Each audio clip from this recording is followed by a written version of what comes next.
Hello and welcome to the Penguin Podcast, the place where leading authors share objects that inspire their creative process. I'm Katy Brand and I'm joined by a Booker Prize-winning author and screenwriter who has written 17 novels. The Times featured him on their list of 50 greatest British writers since 1945, and a number of his books have been made into feature films, including the Oscar-winning Atonement, starring Keira Knightley. I'm delighted to be joined by Ian McEwan. Ian, welcome to the Penguin Podcast. Thank you. Now, as regular listeners will know, authors bring in objects that inspire their work. And Ian has obliged by bringing some amazing items, including a drawing of a squirrel's skull, a set of steel cups, and a copy of a book called Parodys. So, Ian, we'll find out why you chose those in a moment. But first, you have a new novel coming out. It's published on April the 23rd, and it's called Machines Like Me. So could you just give us a brief synopsis of your new book? So Machines Like Me is set in 1982, but it's an altered 1982. Science is in a somewhat different place, partly because the famous computer scientist and theoretician Alan Turing did not commit suicide in 1954 and has lived on to become a grand man of British science. And it's about a young man who narrates the novel, who comes into some money and he buys himself the very first completely plausible, highly intelligent artificial human. It's really about speculation on what it's going to be like for us to interact more and more intimately as time goes by with artificial consciousnesses. And at its heart, it has a kind of moral problem, a drama in which a thinking artificial human might take a very different view from the human being. It's sort of refracted through the prism of a love story as well, isn't it, with his neighbour Miranda? The narrator, Charlie, upstairs lives this young woman who's been his friend, but he realises rapidly at the beginning of the novel that he's falling in love with her. Inevitably, Adam also falls in love. So there's an old-fashioned ring to this story. It's a three-cornered matter. You say inevitably Adam, the robot, falls in love, but actually that's a very interesting element of the story, isn't it? Yeah, well, to me it's irresistible. The nature of how he would fall in love and how that would feel for him. Exactly. I mean, there's a matter called the Turing Test, in which Turing said many years ago, in the 30s, that if you can't tell the difference between a human and a machine, then you might as well assume it's a human. Mm-hmm. Because even if it's a machine, it's one you're going to have to treat with respect because it's got a consciousness. So one of those tests of a machine, can it fall in love? Can we believe it when it tells us? Or is it simply following some algorithms, some routines of appearing to fall in love? He's highly intelligent, but also gives the impression of a man with a full range of emotions. He writes poetry. Yes, it's and it's very charming, and there's a sort of element of almost him going through an adolescence, yes, I think, isn't it? Absolutely. As he falls in love, as many adolescents do, starts to write poetry, and he does in the form of haiku. Yes, so it's perfectly possible for a machine to turn out thousands of haikus, and but Charlie challenges him, says, well, come on, you've got to move on from that. Let's have some quatrains, some poetry, and maybe one day you'll write a novel. I speak with a degree of self-interest, I suppose, when I would say that the ultimate test for whether a machine is conscious or not is whether it could write a good novel. Yes. One that is full of understanding of human subjective feeling. But as Miranda says, who is very wise up on this too, who said anything about humans? I mean, maybe artificial humans will write novels for other artificial humans and we'll be a bit stuck trying to understand them. Yeah, I thought that was an incredibly interesting point in the book, actually, that moment where she said, why are you judging it by human standards?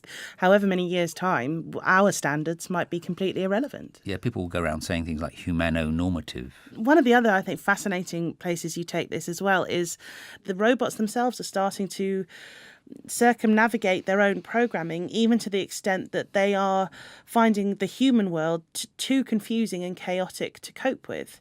You become sentient as a piece of artificial intelligence and then reject your sentience because it's too overwhelming and frightening. Reading about a piece of sophisticated artificial intelligence almost having mental health problems when confronted with the difficulties of being a human. Yes, this is my sense of things, that in all our philosophies and in all our religions and even in all our idle gossip, we have a pretty strong moral sense of how to be good. But we have, and this is what the novels thrived on, all kinds of defects.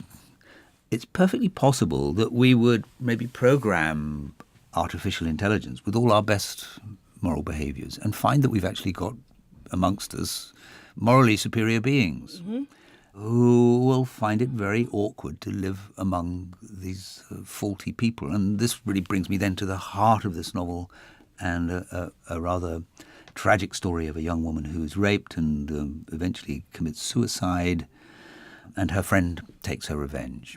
And to take her revenge, she has to lie in court. Adam takes a very different view of lying in court than most of us would in this specific case.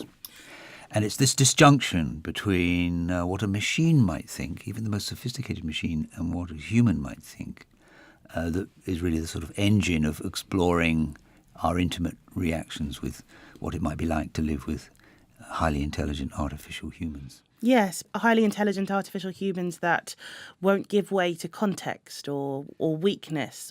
Where did the kernel for this particular novel come from? I've always had a lot of interest in philosophy, and I have some philosopher friends. I guess one of my best friends is a very well-known neuroscientist. AI and neuroscience have actually kind of evolved together. And philosophy has been hugely impacted by both. We are just taking our first baby steps into a world in which we're beginning to talk to machines like Alexa. We're already now having to face, with autonomous vehicles, choices that are going to have to be programmed into these. You know, they can think 100 times faster than us, and you're in a situation in which probably a human would just be going, anyway, behind the wheel, making no choices. We are actually handing over moral authority to a piece of software that will choose whether to run over next door's dog or kill yourself. But the thing is, the complicated thing for me thinking about this is I'm not even sure what I would do. Well, quite. Would I drive into the truck or kill the child? I don't know. Yeah. Or would I just take my hands off the wheel and say, let fate decide? Tell me this. Should parents tell their children to say please and thank you to a machine? I've sat in on parents saying, if we don't tell them to say please and thank you, and I think it will corrupt their attitude to asking and dealing with humans. This is really the heart of my considerations in this novel, that we have a very powerful urge to anthropomorphize things around us. As the relationship begins to unfold between Charlie, the narrator, and Adam, even when Adam is just sitting there waiting to be charged up, even when he puts his hands on Adam's skin and he feels the warmth, and even though he knows it's kind of artificial warmth, it engages at something of a human connection. And I think this is what we're beginning to go through right now, even though we're a long, long way from having a kind of humanoid around, because we can't even devise a battery that will run it. Even so, we are now having to just work out what our relationship to these things is going to be. Is it even necessary to continue to obsessively try and build humanoids? Yeah. Because when Adam, by chance, encounters another of his kind, and Charlie encourages him to go and speak to her, Adam reveals, well, they didn't need to speak because they sort of knew. Adam has instant access in his thoughts to the internet, as no doubt does Eve. So they're in immediate access to each other's states of mind. Yes. But we might catch up. I mean, Adam tries to reassure Charlie that, you too will probably start putting things in your brain that will give you instant access to the internet. And we're already halfway there. We carry around now our smartphones, and they're really just an extension of our brains now. I resisted a smartphone for years. Now I'm there and I check in 50 times a day like everyone else. We have changed. And it's happened so fast. No wonder we're feeling a bit crazy. Well, that's why we do need to now think about our kind of moral situation in relation to these machines, because already I think for all the benefits, and they are brilliant machines, these little gleaming things you have in your hand, what are the costs? One is, I think, that it has somewhat eroded our capacity for solitude. one of your objects that you've brought along today is a set of steel cups. I think this might play into perhaps how you try and mitigate the loss of that solitude. Yes. Tell us a little bit about what those are. Well, these nesting steel cups are for drinking wine from when I'm hiking with a friend. I mean, they're very beautiful and a lovely sort of leather case. There's a leather case. I think there's an inscription, but it's Have you had fallen those off. for a long time? Yeah, about 20 years. But I hike a lot, but there's always been a sybaritic element to my hiking. For example, my friend Ray Dolan, a very distinguished neuroscientist, and I are often ideally getting up onto some high striding ridge. And at that point, if you can open a bottle of wine and pour yourself a couple of glasses and walk along in a brilliant landscape with mountains stretching away to the horizon, the act of having a glass of wine turns the whole world into your drawing room suddenly. I don't necessarily get ideas for writing. It's when I escape all ideas. Yes. And just be in the body, aware of the map, aware of the directions. Because if you're on top of a mountain during the day, unless you can get down before it's dark, you're in big trouble. Yeah. For me, it's more about just doing that ancient business of getting in the present. And the cups and the pleasurable moments of raising a glass and being deep in a conversation with a friend in a high place. Or with Annalena, my wife, we do the same. Except she stopped drinking, so I have to... Oh, no. Yeah, so... Oh, no. Did you discuss that first? I always think that's quite tough in a couple, isn't it? When one person suddenly stops drinking, you think, oh, God, am I going to have to do it? I have to drink for two, that's yeah. it. or that, yeah. So really the act of hiking isn't necessarily to get away from your phone. It's to get away from your work, your writing. Yeah. I mean, it opens up a wonderful space, because if you're concentrating and not getting lost, it's very easy to get lost in the world. And does that little sort of spike of adrenaline or the fresh air clearing your head or the companionship, does that put you in the frame of mind for writing when you get back to it? Or is it something you do for relief? It is a holiday of the senses and the mind, and you do feel more up for things when you get back. No question about it. Moving on to your next object, which you've brought along, is a drawing of a skull, a particular skull, a squirrel, I think. Tell us a bit about what's inspired you to bring that along. This has only come into my life very recently. In November, I was in China. I was in Beijing, and a young woman gave it to me. And she was looking at me in that sort of, so there, now you know, don't you? And I said, I'm afraid I don't. She said, well, you must know, you must recognise it. And I said, no. She said, well, it's a squirrel skull.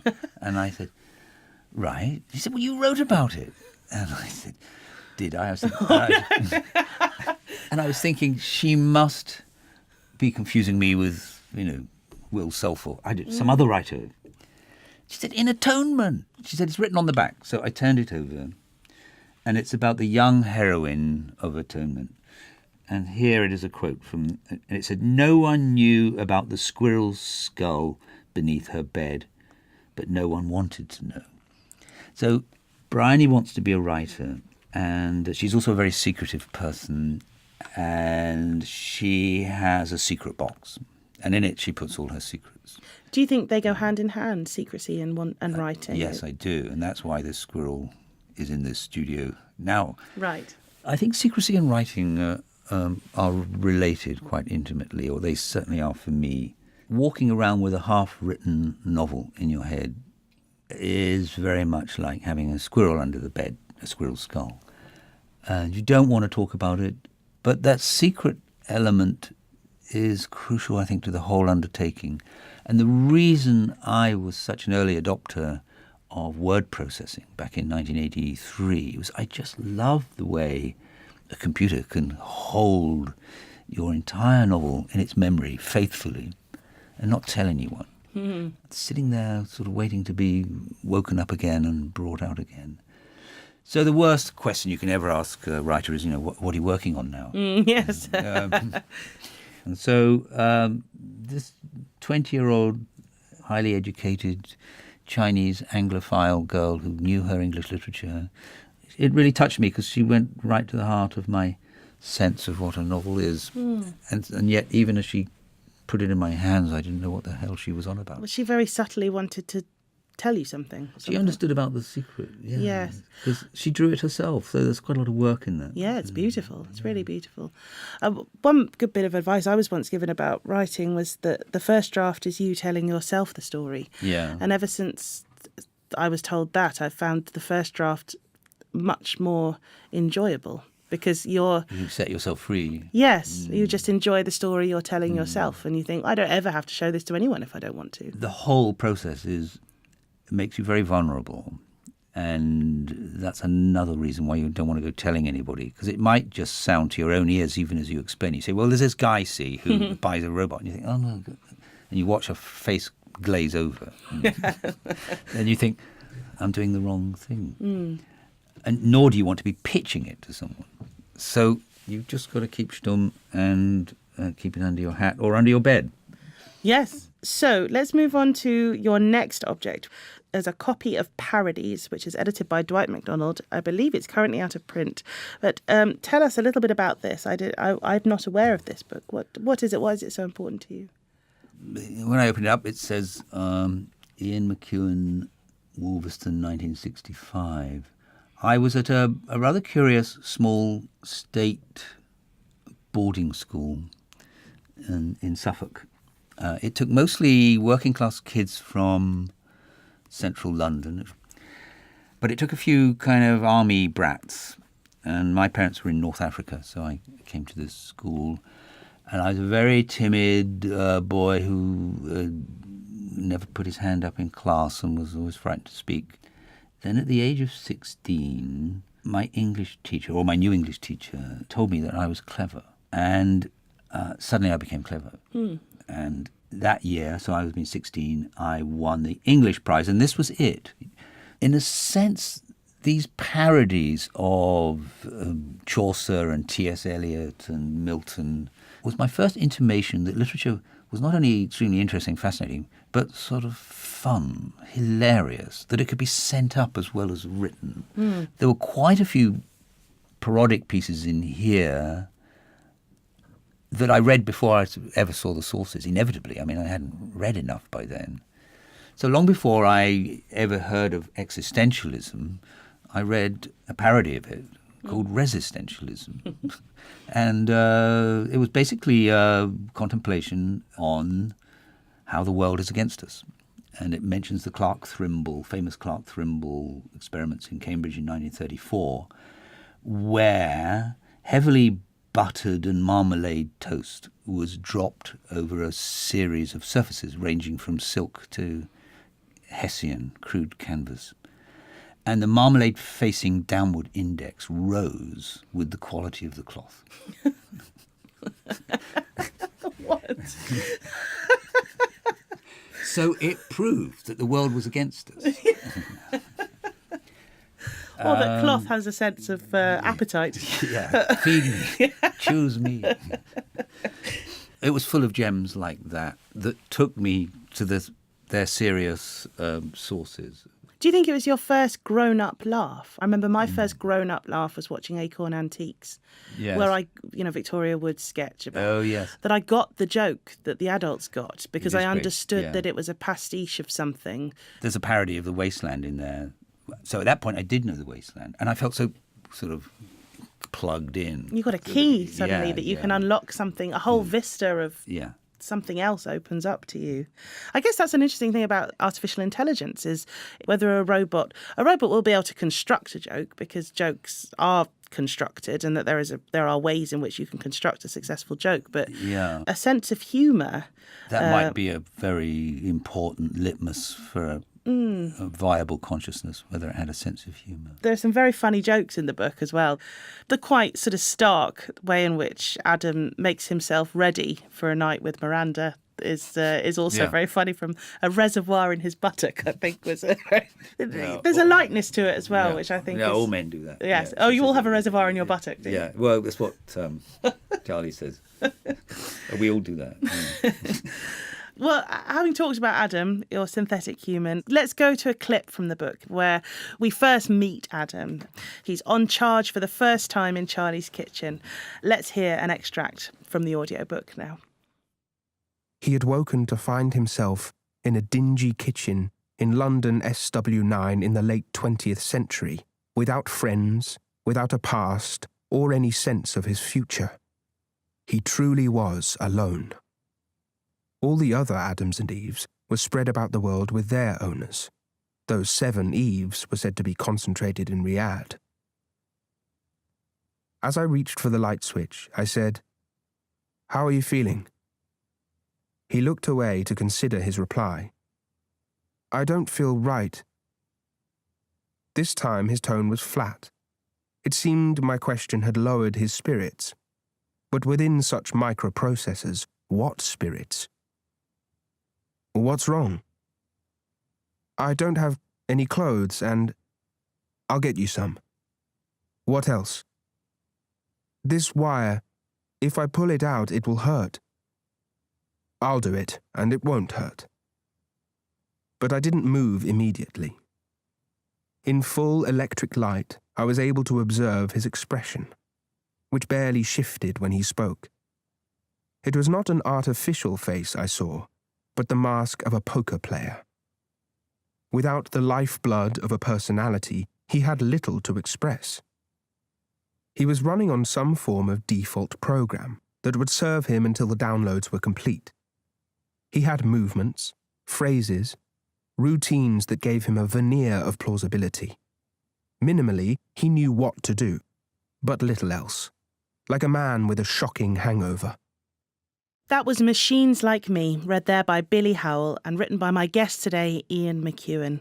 It's just such a great atmospheric description of a robot coming to life, in inverted commas, before someone's very eyes. I really actually felt frightened for Charlie when I read that on some level. Did you intend that? Yes, I think it would be quite frightening. Just after that passage, Charlie comes back to reflect on the last word that Adam has said, which is, "It will hurt." Can he believe him? What does it mean? Is that just another algorithm to claim that something will hurt? So that constant switching backwards and forwards, a kind of gestalt where you see a candlestick and then you see 2 faces. It's that kind of constant in and out of thinking it's a machine but you're responding to a human that I think would be very, very disorienting and a little frightening till you got used to it. And then you think nothing of it. But there's a moment, I think Miranda says something about that they're having a conversation or an argument later in the book where he says, is it an algorithm or is it a feeling? Yeah. I can't quite remember the precise words. And then they kind of, well, what's the difference? Ultimately, we are essentially electric currents and algorithms to some extent as well. Yeah, and the warmth of our arms are created chemically too. So. Yes, yeah, exactly. Yes, but we feel, and I guess this is right at the heart of humanism, that we're more than the sum of those material things. And the big leap we've got to make is Adam more than the sum of his material things. In other words, we know he's got something that resembles a brain. Does he have a mind? And that, I think, is going to be at the core of our deep involvement with such things. I was thinking as I was reading Machines Like Me, how filmic it is, actually. I can very much visualise it.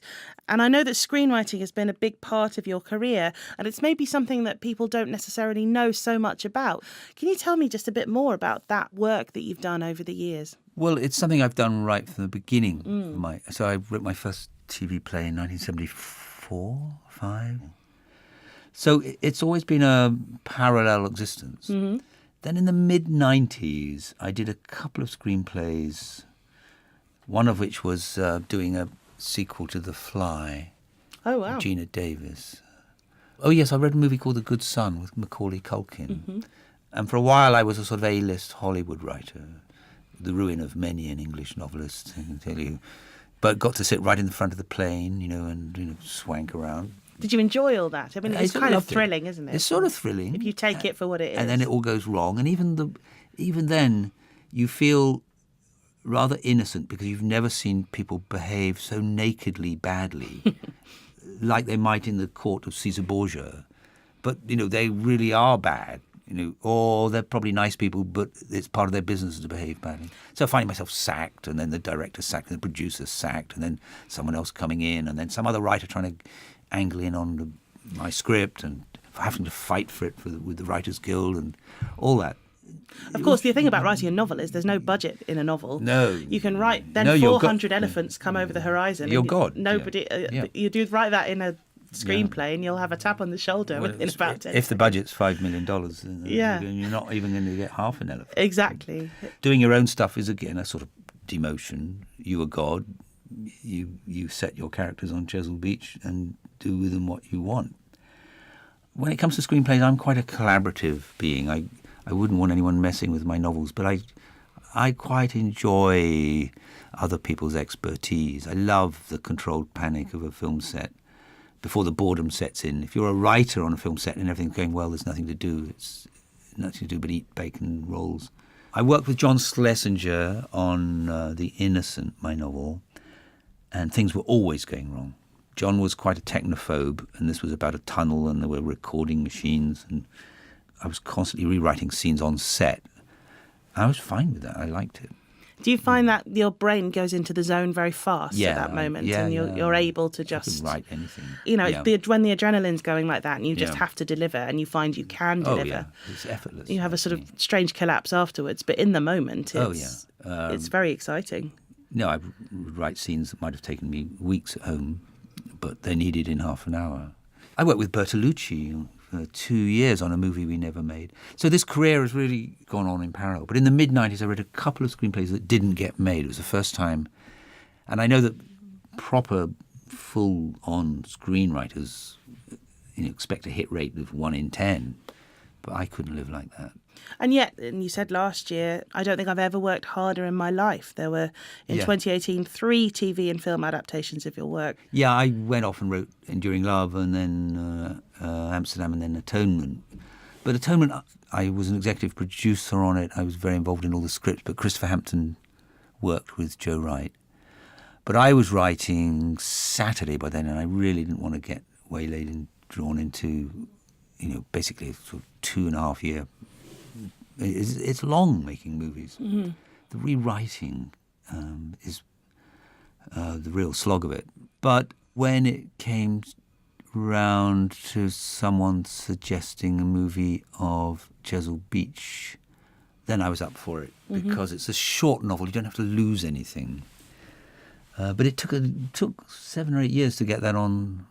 It sort of didn't work out at first. A different director came on, then another, and then the money ran out, and something else happened, and I drifted off, and I forgot all about it, and then it came back. Yes, and then suddenly you've got 5 things on at once. Exactly. So it was running in parallel, and the shootings, they completely overlapped with the Children Act. And I was doing the first drafts of Sweet Tooth and writing Machines Like Me, so it was happy, actually. I was very happy. Yeah, do you thrive on that? Yeah, do you actually really like it when there's a million things happening at once? As long as it's writing, I was fine with that. And I love working with Richard Eyre, because we worked together on Ploughman's Lunch years before, and we've seen each other a lot ever since. There's always this disappointment. I think Emma Thompson turned in one of the most brilliant performances of her career in the Children Act. But somehow we slipped through the net of all the awards. We didn't even get a mention. And it's partly because we showed it ages before at Toronto and then the London Film Festival. And then it didn't come out for another 9 months. And by the time it did, everyone among the critics had said they'd already reviewed it. And it just wasn't in the conversation. So with the BAFTAs and the Golden Globes and the Oscars and all the rest of it, I thought surely Emma would be. Then I looked in The Guardian, it said 2018's 400 most neglected movies or something, and we weren't even there. Wow, that's going to be a kick in the teeth. Yeah. I exaggerate a little, but, one needs to exaggerate to feel the full blast of self-pity. It's a very frustrating business. Yeah, and you think, even if it had been a novel that had bombed, it would at least be on a shelf somewhere. And I feel that with movies, they kind of just go into the atmosphere, even though I know you can draw them down. downstream. Well, it's all about the campaigning with those with Yeah. that award season, timing, isn't it? And yeah. and then you have people going out and all that stuff behind the scenes that's going on. Funny little tea parties that you never even know about. You don't know anything about the tea parties. With Atonement, for example, everyone thought, oh, it's going to be best film, it's going to be best director. And for a while it was a front runner. And then something else came along. And afterwards the distributor said, we went into this 10 days too early because we never knew that so-and-so was going to release his film. Yeah. I mean, it's maddening. It just would drive you mad. Quite. So it's best to keep it as your sort of second string. Don't give up your day job. Yes, exactly. And the day job is writing novels. And is that how you view it now, right? That is very much your focus and your life and your joy. Yes, of course. I mean, that's the centre. Well, I mean, I think Machines Like Me, your latest novel, which is out on April the 23rd, will wow people again, I'm sure. And I can already imagine all kinds of film and TV adaptations if you so desire. It's a fascinating novel. I think people are going to really, really enjoy it. So I would recommend it. Do go out and get it. Machines Like Me by Ian McEwan, who has been my guest today on the Penguin podcast. Thank you very much for talking to me. It's been fun talking to you. Good. It's been fun talking to you. Thank you.